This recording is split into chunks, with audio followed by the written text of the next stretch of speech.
That night was the most chaotic, yet electrifying, night of my life. It started as a quiet Friday. I was lying on my back, tracing the faint patterns of moonlight on the ceiling. My thoughts were scattered, restless. A deep loneliness had settled in. My wife, Luna, was abroad visiting her mother and wouldn't be back for 2 more months. I already missed her terribly. 3 weeks without her felt like an eternity. Then, a soft creak from the door sliced through the stillness. I wasn't alone. I sat up slowly, squinting at the faint figure in the doorway. It was my 19-year-old son, Alex. His broad shoulders were outlined by the dim hall light. He hesitated, one hand gripping the doorframe like it was the only thing holding him up. "Dad," he said quietly, his voice thick with something I couldn't name. I rubbed my eyes, my heart already clenching at his tone. "Alex? What's wrong, son?" He didn't answer immediately. Instead, he stood there, frozen, his shadow stretching long across the room. Finally, he stepped inside, his bare feet whispering against the carpet. There was a hesitancy in his movement, a fear that made the air itself feel heavy. "I couldn't sleep," he murmured, his voice barely a whisper. I glanced at the clock. 2:14 a.m. Alex never woke me unless something was seriously wrong.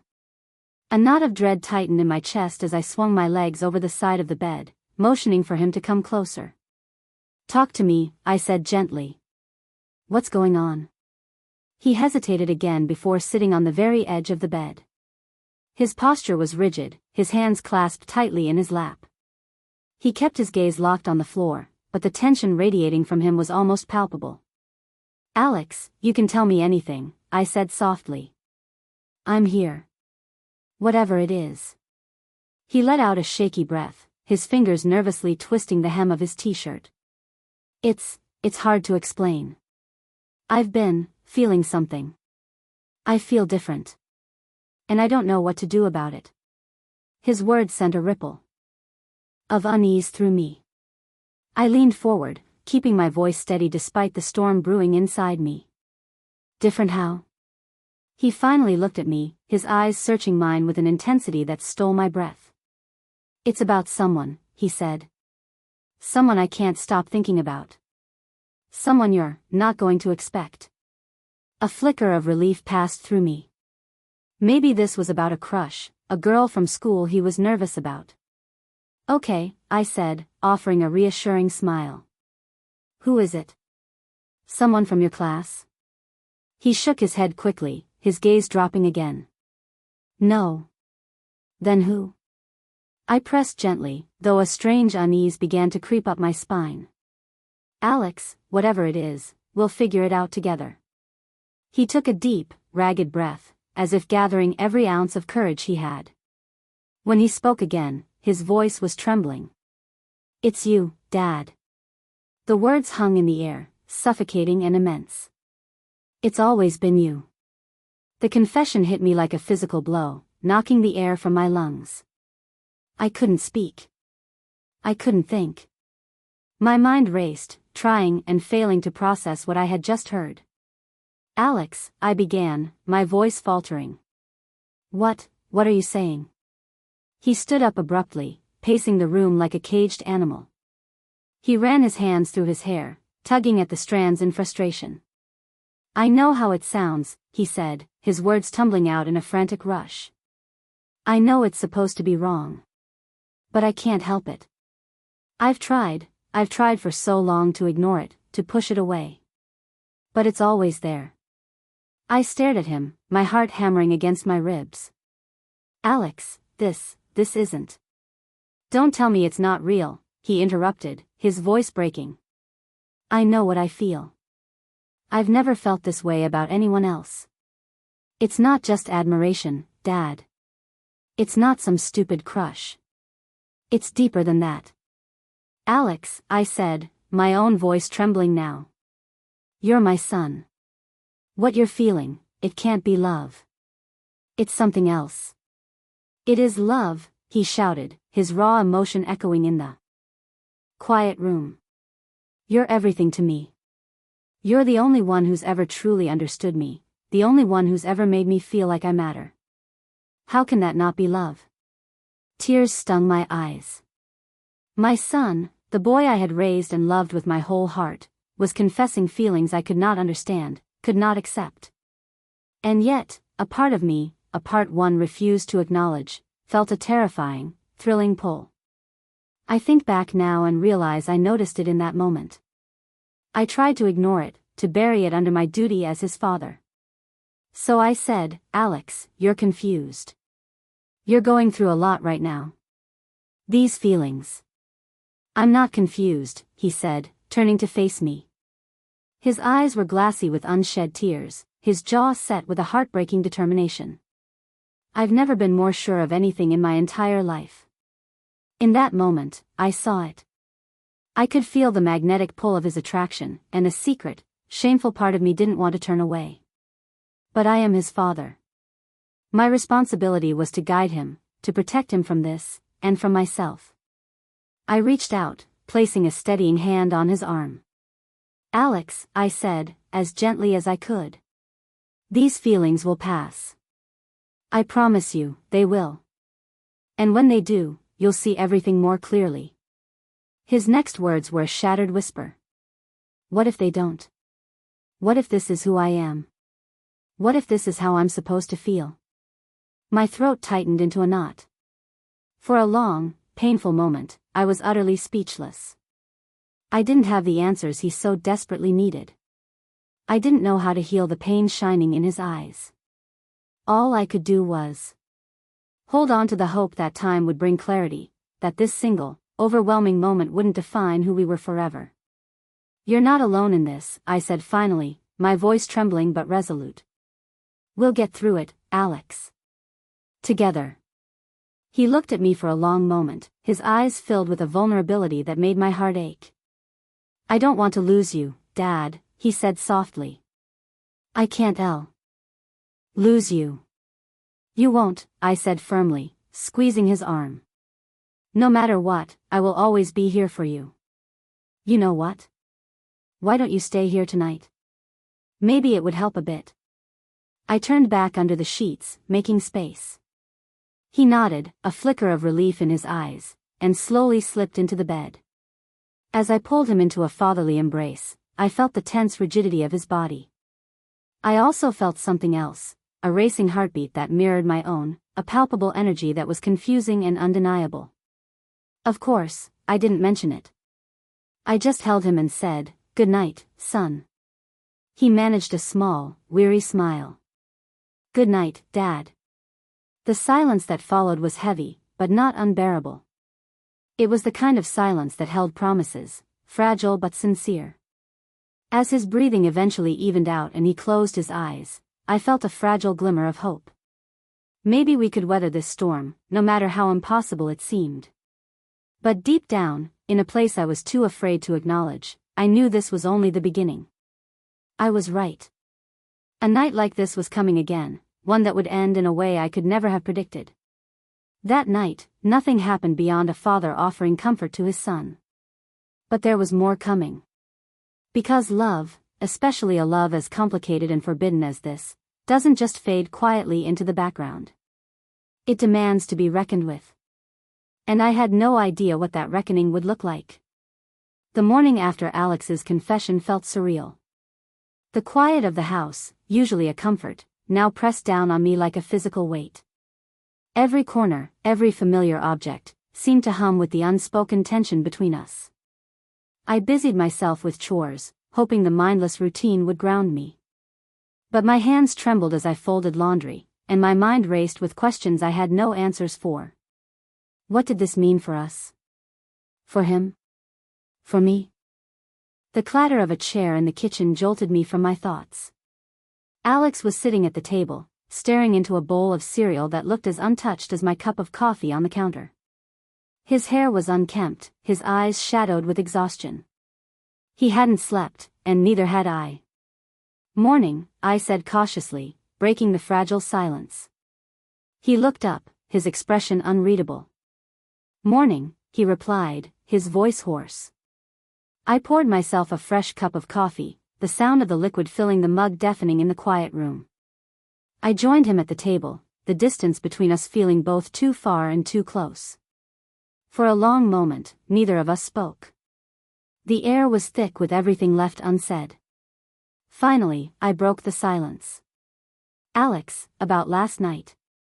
"I meant what I said," he interrupted, his voice steady despite the turmoil in his eyes. "I'm not going to pretend I didn't."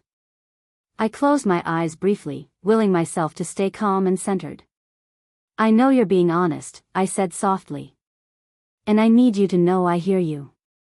But Alex, what you're feeling, it's not something we can act on. It's not something we should act on." He leaned back in his chair, his hands gripping the edge of the table. "Why not?" he asked, his voice tinged with a desperate frustration. "Why does love have to fit into everyone else's rules and boundaries? Isn't love supposed to be free?" I took a deep breath, searching for the right words that would build a bridge, not a wall. "Love isn't just about what we feel, Alex," I said, my voice gentle but firm. "It's also about what's right. It's about protection, and responsibility, and what's good for everyone involved. And what you're describing, it could hurt us both. Deeply." He looked away, his jaw tightening as he fought to control his emotions. "I don't want to hurt you," he said quietly. "That's the last thing I want." "I know," I said, reaching across the table to place a hand over his. "And I don't want to hurt you either. That's exactly why we have to handle this with care. We need to find a way to navigate through this." His fingers tightened around mine, and for a fleeting moment, I saw the boy he used to be, the little boy who would hold my hand when he was scared, who would look to me for guidance and comfort. But the way he looked at me now was entirely different. It was the intense, complicated gaze of a young man wrestling with a storm I didn't know how to calm. "I don't know if I can just move past it," he admitted, his voice barely a whisper. "But I'll try. For you." The right words. "Love isn't just about what we feel, Alex," I said, my voice a low, steady anchor in the storm of his emotions. "It's about what's right. It's about what's good, and safe, and protects everyone involved.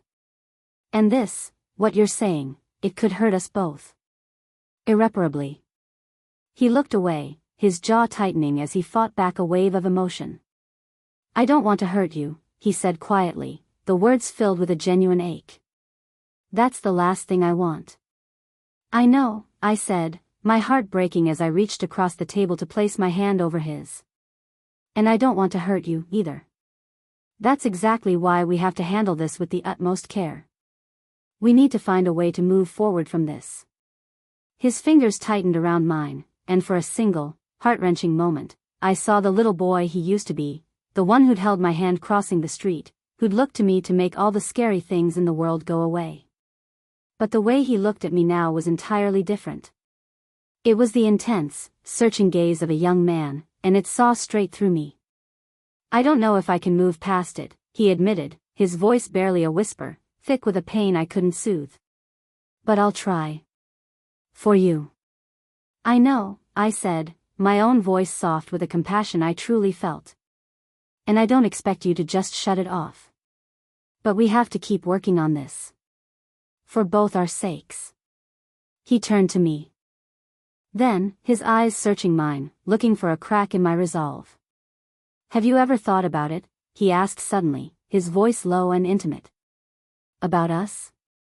About what it would be like, if things were different?" I froze. His question was a key, trying to turn a lock I kept deeply hidden. "Alex. Don't lie to me," he said, his tone more pleading than demanding. "Just tell me the truth." I looked away, my thoughts racing. The truth was a tangled, complicated mess. Of course, I'd thought about it. How could I not after his confession? His words had planted a seed, and against my will, it had begun to grow, fed by a confusing mix of fear, guilt, and a terrifying, forbidden curiosity. "It doesn't matter what I've thought," I said finally, forcing my voice to remain a steady, parental wall. "What matters is doing the right thing. And this isn't right." He sighed, running a hand through his hair in frustration. "I know you think that. But what if? No, Alex, I said firmly, cutting him off. My tone left no room for argument. There is no what if. We're not going to have this conversation. He stared at me for a long, loaded moment, his expression a devastating mixture of frustration and profound sadness. You're scared, he said finally. It wasn't an accusation, it was a realization. Yes, I admitted, clinging to the easiest part of the truth. I am. Because this isn't just about you or me. It's about our entire family. It's about everything we've built, and everything we stand to lose. But I was lying. He was right about the fear, but for the wrong reason.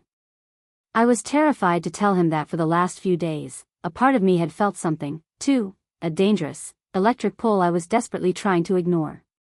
A secret I was too ashamed to speak. He didn't respond. The silence that followed was deafening, filled with everything I refused to say.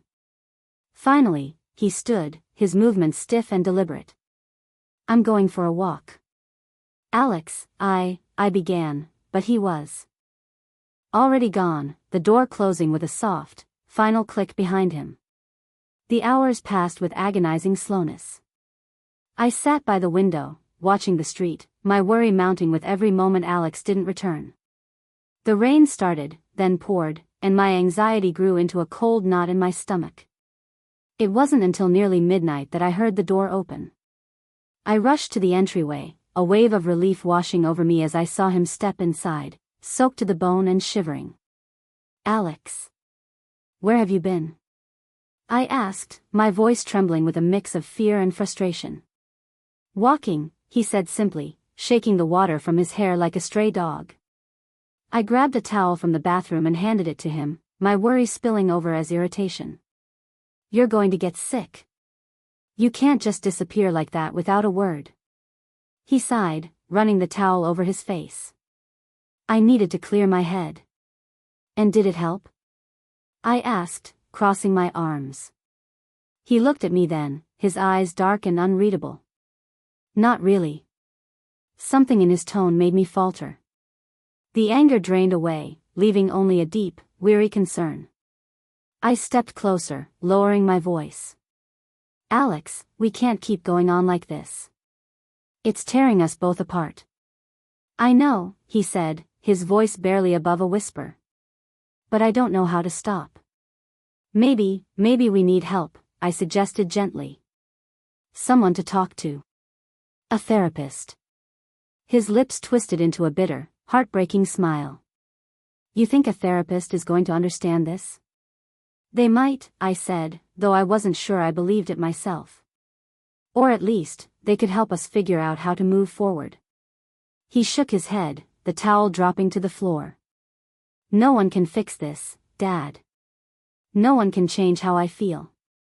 His words hung in the air, heavy and unrelenting. I wanted to argue, to tell him he was wrong, that time heals all wounds. But I couldn't. Because deep down, I knew he was right. The feelings were real. The worst part was the secret I still carried. I had not told him that I felt a dangerous pull too. That on that night, and in the days since, a part of me had responded. I was the one lying, trying to outrun my own confusing feelings.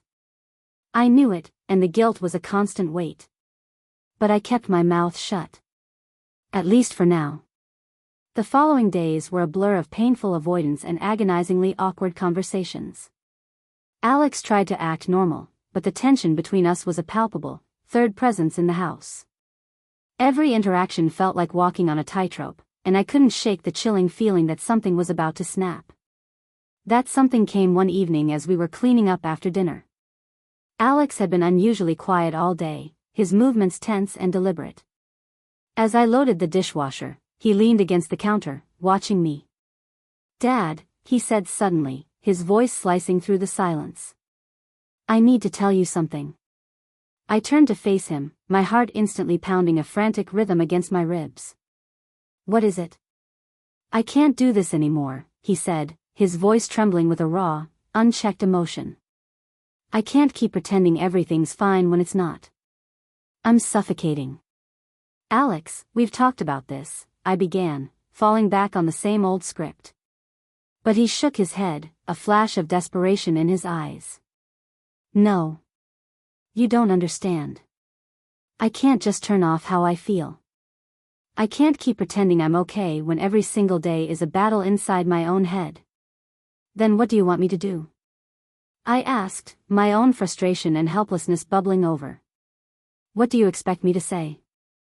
I don't know, he said, his voice cracking under the strain. I need you to really see me.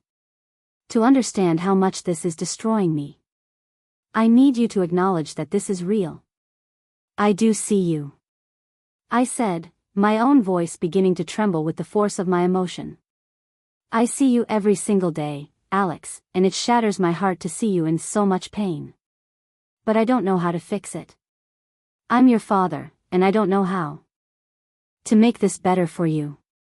He took a step closer, his eyes locking onto mine, and the air in the room grew thick and charged. You can't fix it, he said, his voice dropping to an intense, intimate whisper. But maybe we don't have to. I stared at him, my mind reeling, my carefully constructed walls beginning to shudder. Alex, what are you saying? He didn't answer with words. Instead, he closed the small distance between us. His hand came up, his fingers brushing against mine. The contact was gentle, but it sent a jolt like lightning through my entire system. My breath caught in my throat, the air between us was suddenly electric, alive with possibility and peril. But the moment, as powerful as it was, couldn't last. I stepped back sharply, breaking the connection as if I'd been burned. No, I said firmly, though my voice was shaking with the effort. We can't. We can't. His face crumpled. The hope in his eyes extinguished, replaced by a pain so profound it was a physical blow to witness. I'm sorry, he whispered, the words utterly broken. He turned and walked away, leaving me standing alone in the kitchen. I stood there, frozen, my heart racing, the weight of what had just happened crashing down on me. Because no matter how much I tried to deny it, how firmly I had said no, something deep inside me had responded to his touch. A part of me I didn't recognize had stirred, and that terrified me more than anything else in the world. Anything. My mind was a whirlwind, replaying the nights we had spent together. Over the last couple of weeks, his touches had become more frequent, more intentional. And I had to admit, I had begun to reciprocate in subtle ways. I think he noticed that shift. I think that fragile, unspoken hope was why he started that conversation in the kitchen. But the days after that moment were like navigating a minefield, unpredictable and emotionally overwhelming. Alex and I moved around each other like ghosts, speaking only when necessary. I told myself this distance was for the best, a necessary boundary.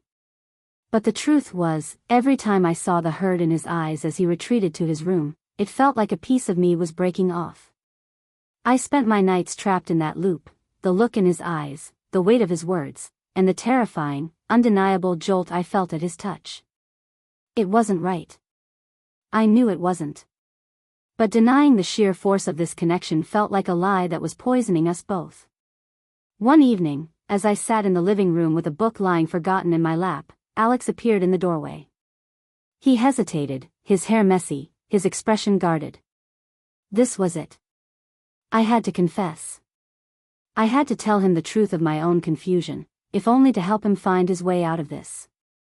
Alex, I said finally, my voice quieter than I intended. He looked up, trying to keep his expression neutral. Hey, he replied. What's up? He stepped into the room but didn't sit, instead pacing slowly near the coffee table. I wanted to talk, I said, my gaze dropping briefly before meeting his again. I know things have been incredibly hard. For both of us. He nodded, a silent acknowledgement of the chasm between us. But, Dad, I don't want you to think I don't care, he said, stopping his pacing to face me. I do. More than you could possibly know. I know you care, I said, my heart aching. That's why this is so devastating. Because no matter how much I try to logic my way out of this, no matter how many times I tell myself to move on, a part of me can't. Dad, he began, a flicker of hope in his eyes. I held up a hand. Let me finish. I've been trying to figure out what's wrong with me. Why I feel this pull. But the more I think about it, the more I realize that maybe the feeling itself isn't wrong. Love, in its pure form, isn't evil. Even when it's complicated. Even when it terrifies you. I swallowed hard, my own words echoing in the tense silence. Love isn't wrong, I said. Carefully. But our actions define us. And acting on this, it could destroy the very people we claim to love. He nodded slowly, as if he'd expected that answer but needed to hear it from my lips anyway. I get that, he said. I do. But what am I supposed to do with this? Just bury it? Pretend it doesn't exist? No, I finally said, shaking my head. You don't have to pretend. And I need to confess something, too. I'm telling you this not to confuse you, but to help you. To show you that these intense feelings can be channeled into something that helps you grow, not something that traps you. He sank into the chair across from me, his shoulders slumping. That's easier said than done, Dad. But tell me. What do you have to confess? Well, Alex, I said softly, the words feeling dangerous as I spoke them. I think you might have already noticed. These last few nights, my touches, they weren't. He didn't respond at first, then to my surprise, he let out a quiet, sad laugh. Your touches? Of course I noticed. But I told myself you were just trying to comfort me. To be honest, they only made me feel more lost. They felt like being so close to what I wanted, but still a million miles away. You're not lost, I said, leaning forward, my voice intense. You're finding your way. And that's okay. It's a painful, confusing part of growing up. He looked at me then, his eyes filled with a vulnerability that shattered my composure. I don't want to lose you, Dad, he whispered. I can't lose you. You won't, I said, my voice firm even as my heart hammered wildly against my ribs. No matter what, I am here. That will never, ever change. In that moment, he didn't notice my internal chaos. I still hadn't told him the whole truth, that those touches weren't just for his benefit. They were also because of a deep, shameful one I could no longer ignore. I decided I couldn't let this lie between us any longer. I had to clear the air. But let me finish what I was going to say, Alex. Those touches, they weren't just to make you feel good. My voice was barely a whisper. I did that because I felt something, too. His eyes widened almost imperceptibly. What? I confessed a truth I could barely admit to myself. It can't be true, what we feel for each other. It goes against everything. But I can't deny the connection I feel. He stayed silent for a long, breathless moment. Then, he leaned forward, his hand coming to rest on my leg. Alex, I said, my voice a strained warning. We can't do this. What about your mom? We can't. No one has to know, he whispered, but even as he said it, I saw a flicker of hesitation in his eyes. I saw the same fear I felt. Driven by a surge of emotion I could no longer contain, I leaned in and kissed him. It was intense, a release of weeks of pent-up tension, but it was over almost as soon as it began. I pulled back, my own actions terrifying me. I can't. You're not sure either. I see it, I said, pushing him away gently but firmly. Let's just get a good night's rest. We'll talk tomorrow with clear heads. Okay? He nodded, the hope in his eyes dimmed, replaced by a weary resignation. The tension wasn't gone, it had just changed shape. We went through our nightly routines in a heavy silence, brushing our teeth side by side. While he washed his face, I changed into my pajamas and offered him a small, strained smile before heading to the bedroom. It had become our normal for him to join me, and a few moments later, he did. I opened the sheets for him. Let's just make sure we get some real rest, I said, my voice tired. We'll figure all of this out tomorrow, before your mom returns. Okay? All right, he said softly. He seemed to have accepted that nothing would happen. But I hadn't. Unfortunately, a part of me was still screaming. I turned off the light. Good night, my boy, I said, turning away from him. Good night, Dad. My mind spun for what felt like hours. At one point, my foot brushed against his leg, partly on purpose, partly by accident. He didn't pull away. Before I could stop myself, I turned and pulled him closer. He didn't resist. His hand found my leg, and I turned to face him. I hesitated for one final second, and then I let go. I kissed him, and we crossed a line there was no coming back from. I will not go into detail, but I surrendered to the moment. And for a fleeting, terrifying instant, I felt more alive than I had in years. All the worry and guilt vanished, washed away by a wave of pure, electric feeling. In that moment, I told myself this wasn't wrong or confusing. It was love, a complex, profound love that had grown from years of care and deep understanding. But as quickly as it started, it ended. It was all too much, too intense, too new for him. When Alex pulled back, he gave me a small, dazed smile. We're okay, right? I just nodded, speechless, and made my way to the bathroom, my mind reeling. The next few weeks were better, on the surface. Easier. Alex seemed more at peace. His mother returned home, and he started spending more time with friends, picking up old hobbies. I threw myself into my work, finding solace in routine. But as much as I wanted to believe we were healing, the undercurrent of what had passed between us remained. It is an invisible thread, binding us together in a way neither of us can ever fully escape. Up until this point, I haven't told my wife. Alex and I have never spoken about it. I don't know what to do. I don't know how to process it. What are your thoughts? I'm curious to hear other perspectives on a situation like this. That's why I'm sharing this story. It's crazy, and it's messy. But it happened. I can't deny it. And on top of it all, I am never going to forget it.